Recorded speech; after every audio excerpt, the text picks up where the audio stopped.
오늘 말씀은 두 가지의 사건이 나오는 것을 볼 수 있겠습니다.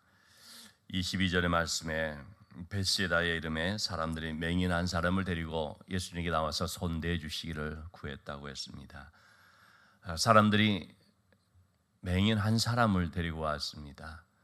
예수님께 치유의 능력이 있는 것을 아시고 이 맹인을 손대 주시기를, 치료해 주시기를 구하는 것이죠. 자, 이렇게 한 맹인이 눈을 뜨는 과정 속에는 두 가지가 같이 있는 것을 알 수 있습니다. 첫째는 예수님에게 치유의 능력이 있다는 사실을 믿는 믿음입니다. 예수님은 능히 이 맹인을 고칠 수 있다는 믿음을 가진 사람들, 그들이 이 맹인을 주님께로 인도했습니다. 예수님께 대한 믿음이 있었고, 두 번째는 뭐겠습니까? 이 맹인에 대한 안타까운 마음입니다. 불쌍히 여기는 마음입니다. 긍휼의 마음이죠. 우리도 마찬가지입니다.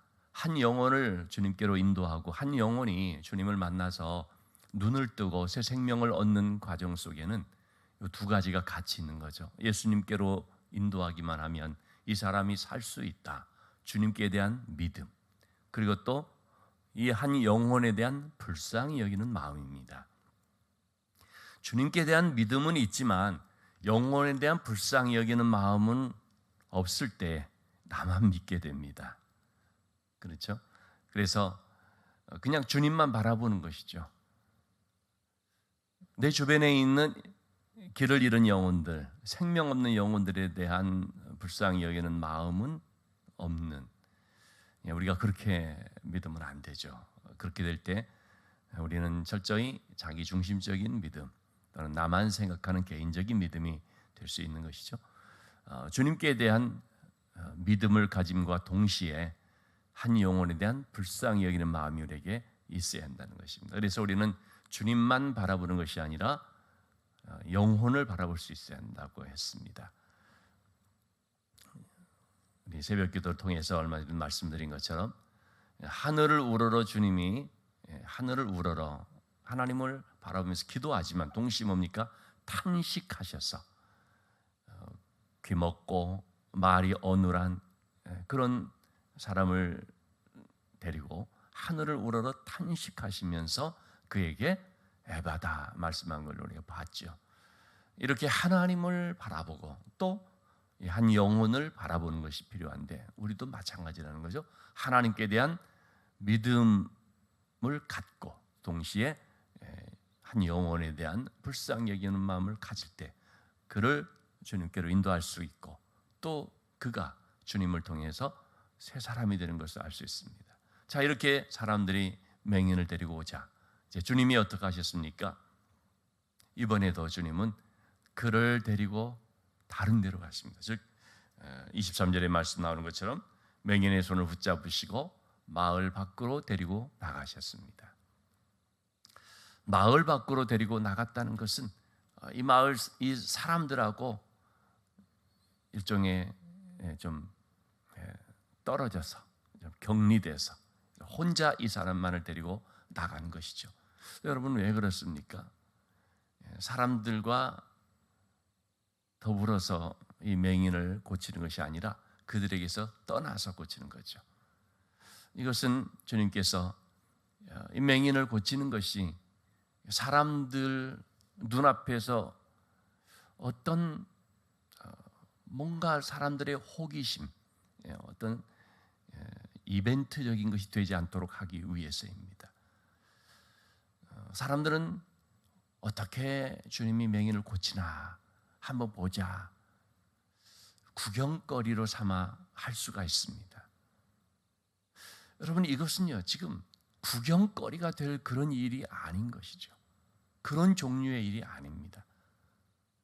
예수님에 대한 소문을 듣고 호기심에 예수님을 보러 온 사람들도 많이 있을 거거든요. 어떤 사람은 이 불쌍히 여기는 마음을 가지고 맹인을 주님께 데리고 왔지만 또 어떤 사람들은 이 기회에 눈앞에서 그동안에 들었던 바 과연 맹인을 고치는가 아니면 어떻게 하는가 한번 보자 그런 마음으로 있는 사람들도 있죠. 여러분 우리 신앙이라고 하는 것은요 이벤트가 되면 안 됩니다. 얼마 전에 우리 청년 수련회를 했습니다만 우리가 이런 수련회를 할 때 굉장히 조심하면서도 기도할 수밖에 없는 것이 뭐냐면 이것이 이벤트가 되도록 하지 않기 위함이죠. 그럼 우리가 해마다 어떤 절기로서 부활절도 지키고 성탄절도 지키고 추수감사절도 지키고 이렇게 할 때에 그럴 때 우리가 늘 신경 써야 될 것이 뭐냐면 이것이 하나의 그냥 절기 행사 즉 이벤트가 되지 않도록 하는 거죠. 그러면 이벤트라는 게 뭡니까? 일종의 그 순간 어떤 쇼처럼 보여지고 그걸로 끝나버리는 것입니다. 이벤트라는 것은요 그때뿐인 거죠. 수련회라는 것도 자칫하다가 그렇게 될 수 있다는 것입니다. 그 순간은 어떤 분위기 속에서 하다가 끝나면 어떻습니까? 그냥 그걸로 끝나버리는 것입니다. 잘 참석했다, 잘 봤다 이렇게 돼버리는 거죠. 저는 우리 교회에서 이런 총동원 전도 주일이니 하는 몇 명 참석하는 목표로 하는 어떤 행사 이런 것을 이제 하지 않는데요. 왜 그러냐면 제가 전에 있던 교회에서 하도 많이 해서 그렇습니다. 근데 그렇게 하면서 소위 이제 그런 얘기까지 나오는 것을 제가 듣게 됐습니다. 그 어떤 이제 초청해서 이렇게 한다 할 때 참 열매를 맺는 경우들 또 그런 교회들도 사실 여럿 있습니다. 그런데 이런 것을 하나의 이벤트식으로 하게 되니까 그러니까 새로운 성도들을 데리고 와야 하잖아요. 전도하는 거잖아요. 근데 일종의 다른 교회 성도를 오늘 우리 교회 한 번만 와달라. 다음에 너희 교회 행사할 때 내가 가줄 테니까. 마치 꿔주기식으로 말이죠. 왜 숫자 채워야 되고 행사를 번듯하게 이루어야 되니까. 그리고 물론 이제 한 번만 교회 와달라 해서 그것이 또 그 사람에게 좀 기회가 될 수 있을 수도 있지만 어떤 그거보다도 행사를 위한 하나의 그런 행사를 위한 행사 그런 쪽으로 돼서 그래서 오긴 오지만 그냥 진짜 행사를 위해서 와주는 점심 사주고 선물 받고 하니까 그러니까 그래서 그냥 와주는 이런 경우들이 이제 있게 되는 거죠. 그래서 1000명이 와가지고 1001명이 떠나버린다 하는 말이 나오는 것입니다. 제가 그런 얘기를 이제 듣고 야 이거는 아니로구나 이제 그런 생각을 하곤 했습니다만 그야말로 이벤트가 되는 거예요. 그 순간은 굉장히 많이 왔네 됐는데요. 그 다음 주가 어떻게 됩니까? 그냥 썰물처럼 빠져나가죠. 오히려 그런 것에 회의를 느낀 사람이 교회를 떠나버리는 이런 일들이 벌어지더라는 것입니다. 한 번은 우리 셀장들이죠. 셀장들이 한 몇십 가정이 교회를 떠나버리는 일도 벌어져 버렸습니다. 얼마나 충격을 받았는지 모릅니다. 여러분 교회의 이런 모든 것들이 이벤트가 되어버리면 얼마나 그것은 잘못된 결과를 낳게 되는지 알 수가 없죠. 모든 우리 수련회도 그렇고 또 교회 안에서 행사도 그렇고 모든 그런 것들은요 만남이 돼야 됩니다. 신앙은 만남입니다. 이벤트가 아닙니다. 물론 이벤트적인 요인이 필요할 때도 있죠. 그런 것들을 통해서 얻는 유익도 있음을 저는 분명히 알고 있습니다. 그러나 그걸 통해서 만남으로 이어져야지 그렇지 않을 때는 정말 그야말로 이벤트요 보여주기 행사 그렇게 돼버리는 거죠. 예수님은 옛사람을 데리고 따로 다른 곳으로 갑니다. 왜 그렇습니까? 이벤트가 되지 않도록 하기 위해서 만남을 갖기 위해서죠. 그래서 이 맹인은 주님과 1대1로 만남을 갖게 됩니다. 그럼 우리 신앙생활 다시 말씀드리지만 만남이 되어야 한다는 것입니다. 만남을 갖고 주님을 만났던 사람에게 있어서는 그 다음에는 관계가 깊어지는 것이 되어야 됩니다. 그래서 오늘 말씀을 통해서 우리는 두 가지를 살펴볼 수 있는 것인데요. 첫째는 만남이라고 하는 것입니다. 만남이라는 것은 뭐냐? 눈이 떠지는 거죠. 맹인에게 주님이 안수했을 때 눈에 침을 뱉으시고 그에게 안수하셨다고 했습니다. 주님은 그를 만지시는데 이런 방법으로 접촉을 하신 것입니다. 보이지 않는 그에게 이렇게 눈에 이렇게 만져주시는 그런 접촉을 통해서 그를 만나주신 것인데, 자, 그러자 그가 눈이 떠집니다. 무엇인가 보입니다. 그러나 24절의 말씀, 보기는 보는데 나무 같은 것들이 걸어가는 것을 보나이다. 눈이 떠졌습니다. 눈이 떠졌지만 아직 어떤 단계입니까? 밝히 보지를 못하는 거죠. 일단 눈이 떠졌습니다. 그러나 선명하게 보지를 못하고 그냥 나무 같은 것이 걸어다니는 것을 보는 단계. 그렇게 됐을 때 주님은 25절 말씀 다시 안수하십니다. 그러자 그가 주목하여 보는데 모든 것을 밝히 보게 됩니다. 눈이 떠지긴 했지만 힘이 했었는데 다시금 주님의 만져주심을 통해서 그는 이번에는 완전히 보게 되는 것입니다. 정말 분명하게 보게 되는 것입니다. 뭘 보았을까요? 주님이 누군지를 보게 되는 것이죠. 여러분, 우리가 신앙은 눈이 떠지는 것이고요. 그래서 보는 것인데 뭘 보는 것입니까? 주님을 보는 것입니다. 주님이 누군지를 밝게 알게 되는 것입니다. 주님을 보게 되면은요, 나머지 모든 것들이 보입니다. 우리가 눈이 떠져서 하나님이 누구신지를 보게 되면, 살아계신 그 하나님을 보게 되면은요, 그 하나님의 은혜 안에서 성령의 조명, 이 성령의 빛 가운데 모든 것이 보여집니다. 주님을 만나서 눈이 떠진 사람들의 첫 번째 반응이 뭡니까? 자신을 보게 돼서 내가 얼마나 죄인인지 발견하게 됩니다.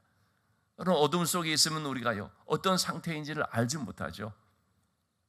불을 딱 켜면은요, 빛이 딱 들어오면 내가 지금 얼마나 추한 옷을 입고 있는지, 내 몸의 상태가 지금 어떤, 이게 보여지는 거죠. 그래서 내 자신을 발견하게 되면 몸둘 바를 모르게 됩니다. 부끄러워서 낯을 들 수가 없게 됩니다. 빛이 없는 가운데서는 자신이 그래도 괜찮은 사람인 줄 알았거든요.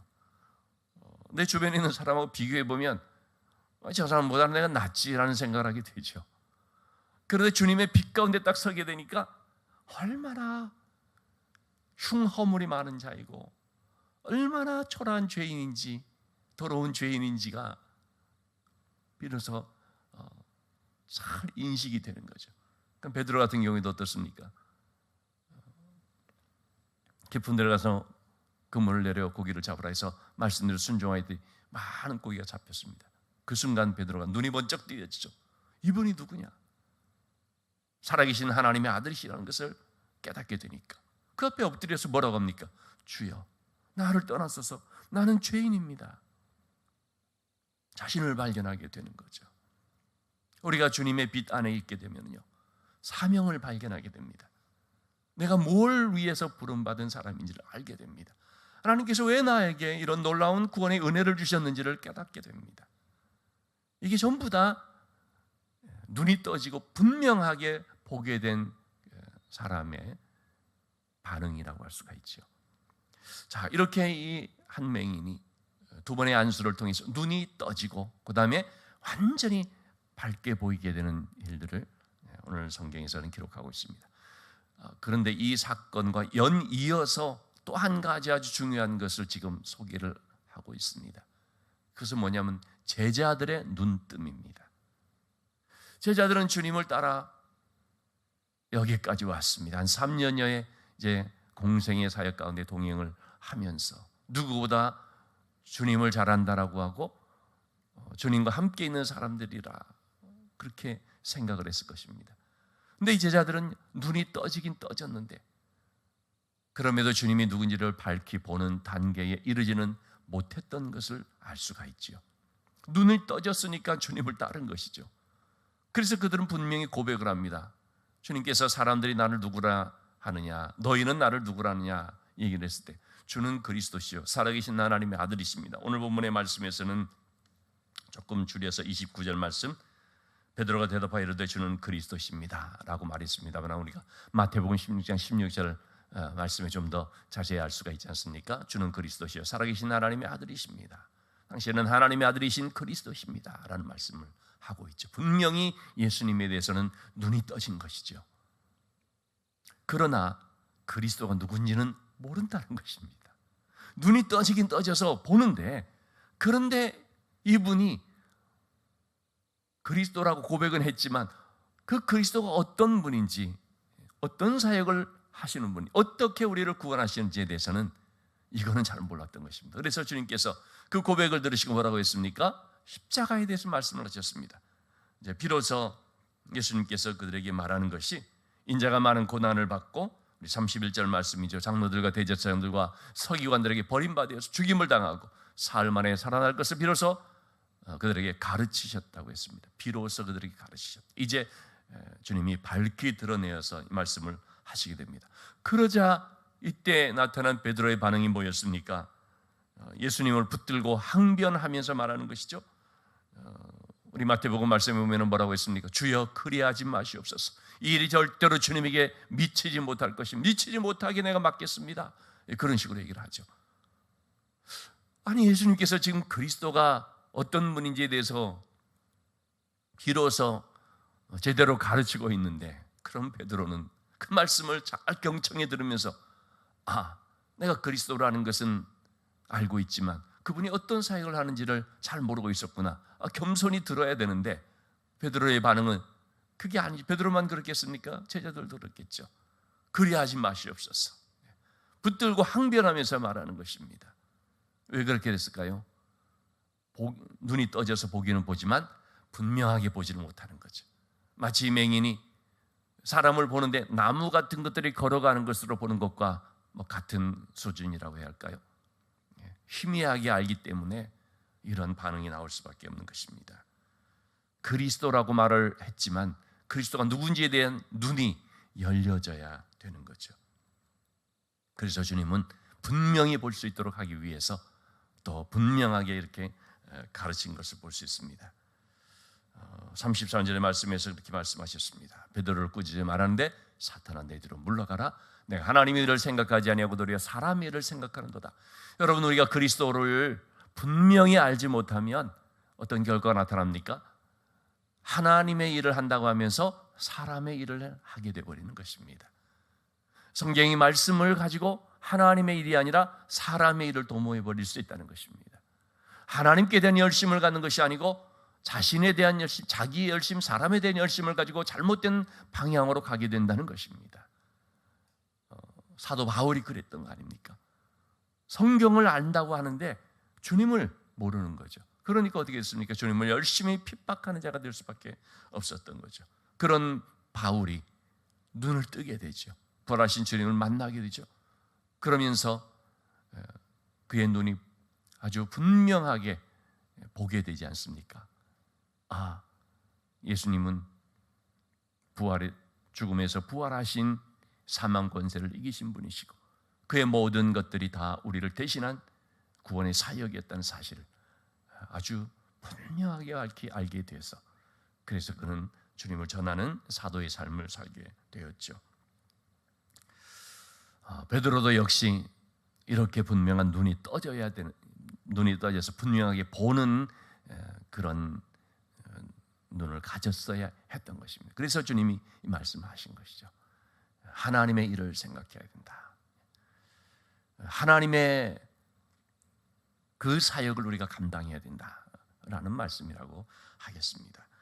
자, 여러분, 오늘도 우리가 과연 어떤 상황, 어떤 영적인 어떤 단계랄까요? 어떤 수준인가? 한번 우리 좀 돌아올 필요가 있겠습니다. 일단 우리는 다 눈이 떠진 사람들이라고 할 수 있지 않습니까? 그러니까 이렇게 새벽에도 나와서 기도하고 주님을 그리스도로 고백을 하고 그러지 않습니까? 그런데 눈이 떠졌는데 희미한 단계인가? 아니면 정말 분명하게 보고 있는가? 성경에서 말씀하는 그대로 우리가 신앙생활을 잘하고 있는가?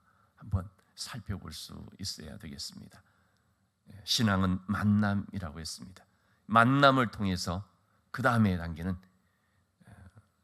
교제가 깊어져 가야 된다는 것입니다. 교제가 깊어져 간다는 것은 주님이 누군지를 분명히 알게 되는 것을 말하는 것이죠.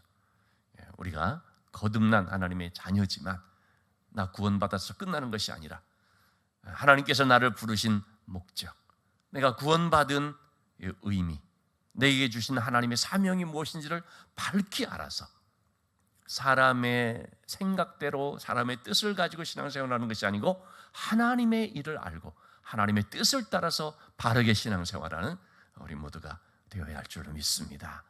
만남을 통해서 주님과 관계가 깊어져 가는 것, 그것이 바로 신앙의 성숙이라고 할 수 있고 또 믿음이 깊어져 가는 것이라고 할 수 있겠습니다. 분명히 주님을 알아감으로 말미암아 더욱더 주님과의 관계가 깊어져 가는 우리 모두가 될 수 있기를 주님의 이름으로 축원합니다.